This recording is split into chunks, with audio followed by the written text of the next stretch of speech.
వేసవి అనగానే ముందుగా మనకు డీహైడ్రేషనే గుర్తుకొస్తుంది. నిజమే, తీవ్రమైన ఎండల ధాటికి ఒంట్లోని నీరు, లవణాలన్నీ చెమట రూపంలో ధారాళంగా బయటికి వెళ్ళిపోతుంటాయి. దీంతో ఒళ్లంతా ఒకటే నీరసం ఆవహించేస్తుంటుంది. మరి ఇలాంటప్పుడు ఏం చేయాలి? ఒంట్లో ద్రవ నష్టాన్ని ఎలా నివారించుకోవాలి? డీహైడ్రేషన్ నివారించుకునేందుకు వేసవి కాలంలో ఏం చేయాలో, ఎలాంటి జాగ్రత్తలు తీసుకోవాలో ఇప్పుడు తెలుసుకుందాం.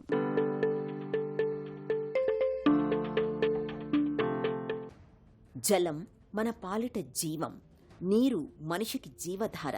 నీరే లేకపోతే మనిషికి ప్రాణం లేదు.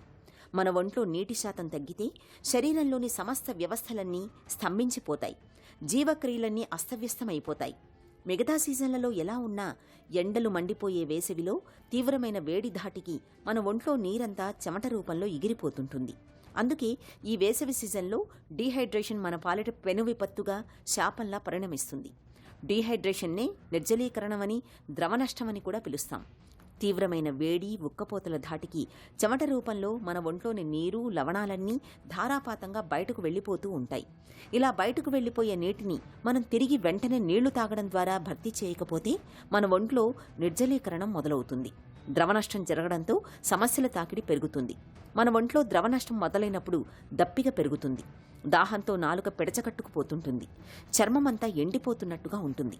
తల తిరుగుతున్నట్లుగా ఉంటుంది. ఒళ్లంతా నీరసంగా, నిస్సత్తువుగా అనిపిస్తుంటుంది. మూత్రం ముదురు పసుపు రంగులో రావడం, మూత్రం అసలే రాకపోవడం జరుగుతుంది. ఈ పరిస్థితిని నిర్లక్ష్యం చేస్తే ఒక్కోసారి కిడ్నీలు విఫలమయ్యే ప్రమాదమూ ఉంటుంది. ఒంట్లో డీహైడ్రేషన్ లక్షణాలు కనిపిస్తున్నప్పుడు ఆలస్యం చేయకుండా నివారణ చర్యలు మొదలుపెట్టాలి. ముందుగా పేషెంట్ను చల్లటి ప్రదేశంలోకి తీసుకెళ్లాలి. ఒంటిపై దుస్తుల్ని వదులుగా చేయాలి.